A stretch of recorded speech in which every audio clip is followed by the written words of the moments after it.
Police ಠಾಣೆಯ ಮೆಟ್ಟಿಲೇರಿದ Sandalwood ನಟಿ ತಂಗಿ ವಿರುದ್ಧವೇ ನಟಿ ಕಾರುಣ್ಯ ರಾಮ್ ಕಂಪ್ಲೇಂಟ್ ಅನ್ನು ಕೊಟ್ಟಿದ್ದಾರೆ. ಪೊಲೀಸ್ ಠಾಣೆ ಮೆಟ್ಟಿಲೇರಿದ ಸ್ಯಾಂಡಲ್ವುಡ್ ನಟಿ ತಂಗಿಯ ವಿರುದ್ಧವೇ ಈಗ ನಟಿ ಕಾರುಣ್ಯ ರಾಮ್ ಅವರು ಕಂಪ್ಲೇಂಟ್ ಅನ್ನು ಕೊಟ್ಟಿದ್ದಾರೆ. ಮನೆಯಲ್ಲಿದ್ದ ಚಿನ್ನ ಹಣ ಬಳಸಿಕೊಂಡ ಆರೋಪ. ಸಮೃದ್ಧಿ ಸೇರಿ 6 ಮಂದಿಯ ವಿರುದ್ಧ ಸಿಸಿಬಿಗೆ ಕಂಪ್ಲೇಂಟ್ ಅನ್ನು ನೀಡಲಾಗಿದೆ.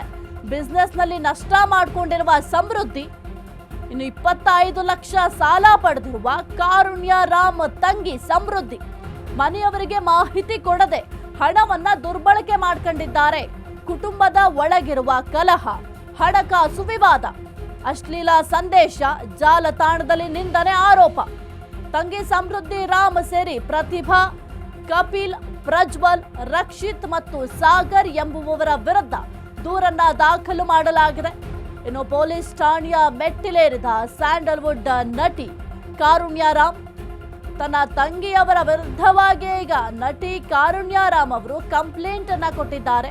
ಮನೆಯಲ್ಲಿದ್ದಂತಹ ಚಿನ್ನ, ಹಣ ಎಲ್ಲವನ್ನು ಕೂಡ ಬಳಕೆ ಮಾಡ್ಕೊಂಡಿದ್ದಾರೆ ಅಂತ ಕಂಪ್ಲೇಂಟ್ ಕೊಟ್ಟಿದ್ದಾರೆ. ಸಮೃದ್ಧಿ ಸೇರಿ 6 ಮಂದಿಯ ವಿರುದ್ಧವಾಗಿ ಸಿಸಿಬಿ ಸದ್ಯಕ್ಕೆ ಕಂಪ್ಲೇಂಟ್ ಅನ್ನ ದಾಖಲು ಮಾಡಿದ್ದಾರೆ. ಇನ್ನು 25 ಲಕ್ಷ ಸಾಲ ಪಡೆದಿರುವ ಕಾರುಣ್ಯ ರಾಮ್ ತಂಗಿ ಸಮೃದ್ಧಿ ಮನೆಯವರಿಗೆ ಮಾಹಿತಿ ಕೊಡದೆ ಹಣವನ್ನ ದುರ್ಬಳಕೆ ಮಾಡ್ಕೊಂಡಿದ್ದಾರಂತೆ. ಕುಟುಂಬದ ಒಳಗಿರುವ ಕಲಹ, ಹಣಕಾಸು ವಿವಾದ, ಅಶ್ಲೀಲ ಸಂದೇಶ, ಜಾಲತಾಣದಲ್ಲಿ ನಿಂದನೆ ಆರೋಪ ಕೂಡ ಸದ್ಯಕ್ಕೆ ಕೇಳಿ ಬರ್ತಾ ಇದೆ. ಇನ್ನು ಪೊಲೀಸ್ ಠಾಣೆಯ ಮೆಟ್ಟಿಲೇರಿ ನಟಿ ಕಾರುಣ್ಯ ರಾಮ್ ಕಂಪ್ಲೇಂಟ್ ಅನ್ನ ದಾಖಲು ಮಾಡಿದ್ದಾರೆ. ಅವರ ಸ್ವಂತ ತಂಗಿಯ ವಿರುದ್ಧವಾಗಿಯೇ ಈಗ ದೂರನ್ನ ದಾಖಲು ಮಾಡಿದ್ದಾರೆ. ಸಿಸಿಬಿಗೆ ಹೋಗಿ ಕಂಪ್ಲೇಂಟ್ ಕೊಟ್ಟಿರುವಂತದ್ದು. ಇನ್ನು ಮನೆಯಲ್ಲಿದ್ದಂಥ ಚಿನ್ನ, ಹಣ ಎಲ್ಲವನ್ನು ಕೂಡ ದುರುಪಯೋಗ ಮಾಡ್ಕೊಂಡಿದ್ದಾರೆ. ಜೊತೆಗೆ ಮನೆಯಲ್ಲಿರುವವರಿಗೆ ಯಾರಿಗೂ ಕೂಡ ಈ ಒಂದು ವಿಚಾರವಾಗಿಯೂ ಕೂಡ ಹೇಳ್ಕೊಂಡಿಲ್ಲ ಅಂತ ಸದ್ಯಕ್ಕೆ ದೂರನ್ನು ಕೂಡ ದಾಖಲು ಮಾಡಿದ್ದಾರೆ. ಸಮೃದ್ಧಿ ಸೇರಿ 6 ಮಂದಿಯ ವಿರುದ್ಧವಾಗಿ ಈಗ ದೂರು ದಾಖಲಾಗಿದೆ. ಇನ್ನು 25 ಲಕ್ಷ ಸಾಲವನ್ನ ಪಡೆದಿದ್ರಂತೆ ಕಾರುಣ್ಯ ರಾಮ್ ತಂಗಿ ಸಮೃದ್ಧಿ. ಮನೆಯವರಿಗೆ ಮಾಹಿತಿ ಕೊಡದೆ ಈ ಒಂದು ಹಣವನ್ನ ದುರ್ಬಳಕೆ ಮಾಡ್ಕೊಂಡಿದ್ದಾರಂತೆ. ಹಣದ ಜೊತೆಗೆ ಚಿನ್ನವನ್ನು ಕೂಡ ದುರ್ಬಳಕೆ ಮಾಡ್ಕೊಂಡಿದ್ದಾರಂತೆ. ಕುಟುಂಬದ ಒಳಗೆ ಕೆಲವೊಂದಿಷ್ಟು ಕಲಹ ಕೂಡ ಇತ್ತು, ಜೊತೆಗೆ ಒಂದು ವಿವಾದ ಕೂಡ ಇತ್ತು. ಇನ್ನು ಅಶ್ಲೀಲ ಸಂದೇಶ ಕೂಡ ಕಳಿಸಿದ್ರಂತೆ. ಜಾಲತಾಣದಲ್ಲಿ ನಿಂದನೆ ಆರೋಪ ಕೂಡ ಸದ್ಯಕ್ಕೆ ಕೇಳಿ ಬರ್ತಾ ಇದೆ. ಸದ್ಯಕ್ಕೆ ನಟಿ ಕಾರುಣ್ಯ ರಾಮ್ ಕಂಪ್ಲೇಂಟ್ ಅನ್ನ ದಾಖಲು ಮಾಡಿದ್ದಾರೆ ಸಿಸಿಬಿಗೆ ಹೋಗಿ. ಇನ್ನು ಸದ್ಯಕ್ಕೆ ಈ ಒಂದು ವಿಚಾರಕ್ಕೆ ಸಂಬಂಧಪಟ್ಟಂತೆ 6 ಜನರ ವಿರುದ್ಧವಾಗಿ ಈಗ ದೂರು ಕೂಡ ದಾಖಲಾಗಿರೋದ್ರಿಂದ ಮುಂದಿನ ಕೆಲವೊಂದಿಷ್ಟು ಪ್ರೊಸೀಜರ್ ಏನಿದೆ ಅದೆಲ್ಲವನ್ನು ಕೂಡ ಸಿಸಿಬಿ ಪೊಲೀಸರು ಮಾಡ್ತಾರೆ. ಕುರಿತು ಹೆಚ್ಚಿನ ಮಾಹಿತಿ ನೀಡ್ತಾರೆ ನಮ್ಮ ಪ್ರತಿನಿಧಿ ರೋಜಾ. Very good morning. ಸದ್ಯಕ್ಕೆ ನಟಿ ಕಾರುಣ್ಯ ರಾಮ್ ಅವರ ತಂಗಿ ಸಮೃದ್ಧಿ ಅವರ ವಿರುದ್ಧವಾಗಿ ಕೆಲವೊಂದಿಷ್ಟು ಆರೋಪಗಳನ್ನ ಮಾಡಿದ್ದಾರೆ. ಏನೆಲ್ಲ ಅಪ್ಡೇಟ್ಸ್ ಇದೆ ಒಂದು ವಿಚಾರಕ್ಕೆ ಸಂಬಂಧಪಟ್ಟಂತೆ? ಸಾಹಿತ್ಯ, ಗುಡ್ ಮಾರ್ನಿಂಗ್.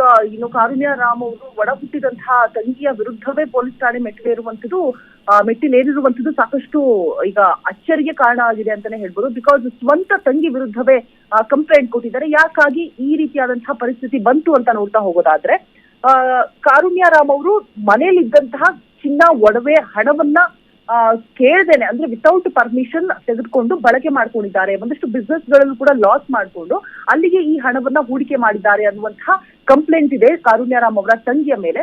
ಇನ್ನು ಕನ್ನಡದ ಕೆಲ ಸಿನಿಮಾಗಳಲ್ಲಿ, ಬಿಗ್ ಬಾಸ್ ಶೋ ನಲ್ಲಿ ಕಾರುಣ್ಯ ಭಾಗವಹಿಸಿದ್ರು, ಮನೆ ಮಾತಾಗಿದ್ರು ಕೂಡ ಸೀರಿಯಲ್ ಮುಖಾಂತರ. ಒಳ ಹುಟ್ಟಿದ ತಂಗಿ ಸಮೃದ್ಧಿ ಯಾರು ಅಂತ ನೋಡ್ತಾ ಹೋಗೋದಾದ್ರೆ ಸ್ವಂತ ತಂಗಿ ಆಗಿರ್ತಾರೆ. ಸೊ ಈ ಸ್ವಂತ ತಂಗಿಯ ವಿರುದ್ಧವೇ ಇದೀಗ ಪೊಲೀಸ್ ಠಾಣೆಯ ಮೆಟ್ಟಿಲೇರಿರುವಂತದ್ದು. ಯಾಕೆ ನಟಿ ಕಾರುಣ್ಯ ರಾಮ್ ಅನ್ನುವಂತಹ ಒಂದಷ್ಟು ವಿಚಾರಗಳು ಇದೀಗ ಬೆಳಕಿಗೆ ಬಂದಿದೆ. ಕನ್ನಡದ ನಟಿ ಕಾರುಣ್ಯ ಅವರು ಬೆಟ್ಟಿಂಗ್ ಆಡ್ಬಿಟ್ಟು, ಅಂದ್ರೆ ತಂಗಿ ಸಮೃದ್ಧಿ ಇದಾರಲ್ವಾ, ಸೊ ಅವರು ಬೆಟ್ಟಿಂಗ್ ಆಡಿ ಸಾಲ ಮಾಡಿದ್ದಾರೆ ಅನ್ನುವಂತಹ ಆರೋಪ ಕೂಡ ಸಮೃದ್ಧಿ ಮೇಲೆ ಇರುವಂತದ್ದು ಸಾಹಿತ್ಯ. ಹಾಗಾಗಿ ಸ್ವಂತ ತಂಗಿಯ ವಿರುದ್ಧವೇ ಇದೀಗ ಕಾರುಣ್ಯ ರಾಮ್ ದೂರನ್ನ ಕೊಟ್ಟಿದ್ದಾರೆ ಅನ್ನುವಂಥದ್ದು ದೂರಿನಲ್ಲಿ ಉಲ್ಲೇಖ ಆಗಿದೆ. ಸಮೃದ್ಧಿ ರಾಮ್ ಏನೆಲ್ಲ ಮಾಡಿದ್ದಾರೆ, ಏನಾಗಬೇಕು ಅಂತ ನೋಡ್ತಾ ಹೋಗೋದಾದ್ರೆ, ನಟಿ ಕಾರುಣ್ಯ ರಾಮ್ ಅವರ ಸ್ವಂತ ತಂಗಿ ಆಗಿರ್ತಾರೆ. ಒಂದೇ ಮನೆಯಲ್ಲಿ ವಾಸ ಮಾಡ್ತಾ ಇರ್ತಾರೆ ಇಬ್ರು ಕೂಡ. ಈ ಸಂದರ್ಭದಲ್ಲಿ ಸಮೃದ್ಧಿ ಅವರು ಮೇಕಪ್ ಆರ್ಟಿಸ್ಟ್ ಮತ್ತೆ ಬ್ಯೂಟಿಕ್ ಆಗಿ ಕೂಡ ಕೆಲಸ ಮಾಡ್ತಾ ಇರ್ತಾರೆ. ಒಂದಷ್ಟು ಬಿಸ್ನೆಸ್ಗೆ ಅಂತ ಹೇಳ್ಬಿಟ್ಟು ಇಲ್ಲಿಗೆ ಹೂಡಿಕೆ ಮಾಡಿದ್ದಾರೆ ಅಂತ ಮೆನ್ಷನ್ ಮಾಡಿಲ್ಲ, ಬಟ್ ಅವರು ಮೇಕಪ್ ಆರ್ಟಿಸ್ಟ್ ಆಗಿ ಮತ್ತೆ ಬೂಟಿಕ್ ಅನ್ನು ಕೂಡ ಓಪನ್ ಮಾಡ್ಕೊಂಡಿರ್ತಾರೆ. ಅಲ್ಲೂ ಕೂಡ ಹಣವನ್ನ ಹೂಡಿಕೆ ಮಾಡಿದ್ದಾರೆ ಅಂತ ಹೇಳಲಾಗ್ತಾ ಇದೆ. ಸೀರಿಯಲ್ ಬಿಟ್ಟಿರ್ತಾರೆ ಸಮೃದ್ಧಿ ರಾಮ್. ಕೆಲ ವರ್ಷಗಳಿಂದ ಕಾರುಣ್ಯ ರಾಮ್ ಅವರು ಕೂಡ ಚಿತ್ರರಂಗದಲ್ಲಿ ಅಷ್ಟಾಗಿ ಆಕ್ಟಿವ್ ಇಲ್ಲ, ಬಟ್ ಸೋಷಿಯಲ್ ಮೀಡಿಯಾದಲ್ಲಿ ಆಕ್ಟಿವ್ ಇದ್ದಾರೆ. ಸೀರಿಯಲ್ ಗಳನ್ನ ಮಾಡ್ತಾ ಇರ್ತಾರೆ ಸಮೃದ್ಧಿ ಅವರು ಕೂಡ ಕೆಲ ವರ್ಷಗಳಿಂದ ಅದನ್ನು ಬಿಟ್ಬಿಟ್ಟು ಈ ಬಿಸ್ನೆಸ್ ಕಡೆ ಇಳಿದಿರ್ತಾರೆ. ಇನ್ನ ಏನೆಲ್ಲ ಆರೋಪ ಇದೆ, ಯಾವ್ದಕ್ಕೆಲ್ಲ ಇವರು ಹಣವನ್ನ ದುರ್ಬಳಕೆ ಮಾಡ್ಕೊಂಡಿದ್ದಾರೆ ಅಂತ ನೋಡ್ತಾ ಹೋಗೋದಾದ್ರೆ ಬೆಟ್ಟಿಂಗ್ ಆಡ್ಬಿಟ್ಟು 25 ಲಕ್ಷ ರೂಪಾಯಿನ ಕಳೆದುಕೊಂಡಿದ್ದಾರೆ ಅನ್ನುವಂತಹ ಆರೋಪ ಕೂಡ ಇದೆ ಸಾಹಿತ್ಯ ಇವ್ರ ಮೇಲೆ. ಅದಷ್ಟೇ ಅಲ್ಲದೆ ಬಿಸ್ನೆಸ್ ನಲ್ಲಿಯೂ ಕೂಡ ನಷ್ಟವನ್ನ ಮಾಡ್ಕೊಂಡಿದ್ದಾರೆ. ಆಮೇಲೆ ಖಾಸಗಿ ವ್ಯಕ್ತಿಗಳಿಂದ ಸಾಲವನ್ನು ಕೂಡ ಪಡೆದುಕೊಂಡಿದ್ದಾರೆ ಅಂತ ಹೇಳಲಾಗ್ತಾ ಇದೆ ಸಾಹಿತ್ಯ. ಸೊ ಹೀಗಾಗಿ ಯಾವಾಗ ಅವರಿಗೆ ಸಂಕಷ್ಟ ಎದುರಾಯ್ತು, ಹಣದ ಸಮಸ್ಯೆಗಳು ಎದುರಾಯ್ತು, ಯಾರನ್ನೂ ಕೇಳೋಕಾಗದೇ ಇರುವಂತಹ ಸಂದರ್ಭದಲ್ಲಿ ಮನೆಯಲ್ಲಿದ್ದಂತಹ ಹಣವನ್ನ, ಚಿನ್ನವನ್ನ ಸಾಲಕ್ಕೆ ಅಂತ ಹೇಳ್ಬಿಟ್ಟು ಬಳಕೆ ಮಾಡ್ಕೊಂಡಿದ್ದಾರೆ ಅಂತ ಹೇಳಲಾಗ್ತಾ ಇದೆ. ಸೊ ಹಾಗಾಗಿ ಮನೆಯಿಂದ ದೂರ ಕೂಡ ಇಟ್ಟಿರ್ತಾರೆ ಇವ್ರನ್ನ, ಸಮೃದ್ಧಿ ಅವ್ರನ್ನ. ಬಿಕಾಸ್ ಸಾಲಗಾರರು ಮನೆಗೆ ಬಂದ್ಬಿಟ್ಟು ಹಣ ಕೊಡಿ ಅಂತ ಹೇಳ್ಬಿಟ್ಟು ಮನೆ ಮುಂದೆ ಪೀಡಿಸ್ತಾ ಇರ್ತಾರಂತೆ. ಹಣ ಬಳಕೆ ಮಾಡಿಕೊಂಡಿದ್ದನ್ನ ಪ್ರಶ್ನೆ ಮಾಡಿದ್ದಕ್ಕೆ ಸಮೃದ್ಧಿರಾಮ್ ಅವರು ಮನೆಯಿಂದ ಹೊರಗಡೆ ಬಂದಿದ್ದಾರೆ ಅನ್ನುವಂತಹ ಮಾಹಿತಿ ಕೂಡ ಇರುವಂತದ್ದು ಕಾರುಣ್ಯ. ಸೊ ಮನೆಯಿಂದ ದೂರ ಇರ್ತಾರೆ, ಆದ್ರೂ ಕೂಡ ಮನೇಲಿ ಇರುವಂತಹ ಚಿನ್ನ ಮತ್ತೆ ಹಣವನ್ನ ಯೂಸ್ ಮಾಡ್ಕೊಂಡಿದ್ದಾರೆ ತಮ್ಮ ಬಿಸ್ನೆಸ್ಗೆ, ಸಾಲಕ್ಕೆ ಅನ್ನುವಂತಹ ದೂರ ಈ ಸದ್ಯಕ್ಕೆ ಇವ್ರ ಮೇಲೆ ಇರುವಂತದ್ದು. ಅಥವಾ ಕಾರುಣ್ಯರಾಮ್ ಅವರಿಗೆ ಮನೆ ಮುಂದೆ ಬಂದು ಸಾಲಗಾರರು ಕಾಟ ಕೊಡ್ತಾ ಇದ್ದಾರೆ ಅನ್ನುವಂತಹ ಮಾಹಿತಿ ಕೂಡ ಇರುವಂತದ್ದು. ಈಗ ತಂಗಿ ಇಲ್ಲದೆ ಇರುವಂತಹ, ಎಲ್ಲಿದ್ದಾರೆ ಏನು ಅನ್ನೋ ಮಾಹಿತಿ ಇಲ್ಲದೆ ಇರುವಂತಹ ಸಂದರ್ಭದಲ್ಲಿ ಕಾರುಣ್ಯರಾಮ್ ಅವ್ರಿಗೆ ತೊಂದರೆಯನ್ನ ಕೊಟ್ಟಿದ್ದಾರೆ ಸಾಲಗಾರರು ಅನ್ನುವಂತಹ ಮಾಹಿತಿ ಕೂಡ ಇದೆ. ಅಷ್ಟೇ ಅಲ್ಲದೆ ಯಾವುದೇ ಪೋಸ್ಟ್ ಹಾಕಿದ್ರು ಕೂಡ ಅಶ್ಲೀಲವಾಗಿ ಕಮೆಂಟ್ ಗಳನ್ನ ಹಾಕ್ತಾ ಇದ್ದಾರಂತೆ ಸೋಷಿಯಲ್ ಮೀಡಿಯಾದಲ್ಲಿ. ಹೀಗಾಗಿ ಕಾರುಣ್ಯರಾಮ್ ಅವರು RR ನಗರ ಪೊಲೀಸ್ ಠಾಣೆಯಲ್ಲಿ ದೂರನ್ನ ಕೊಟ್ಟಿದ್ದಾರೆ. 6 ಜನರ ವಿರುದ್ಧ ದೂರು ದಾಖಲಾಗಿದೆ. ಪ್ರತಿಭಾ, ರಕ್ಷಿತ್, ಪ್ರಜ್ವಲ್, ಸಾಗರ್, ಸಮೃದ್ಧಿ ವಿರುದ್ಧ ದೂರು ದಾಖಲಾಗಿರುವಂತದ್ದು. ಈ ಬಗ್ಗೆ ತನಿಖೆ ಕೂಡ ಮಾಡ್ತಾ ಇದ್ದಾರೆ ಸಾಹಿತ್ಯ. ಓಕೆ, ಥ್ಯಾಂಕ್ ಯು ರೋಜಾ ನಿಮ್ಮೆಲ್ಲ ಮಾಹಿತಿಗಾಗಿ.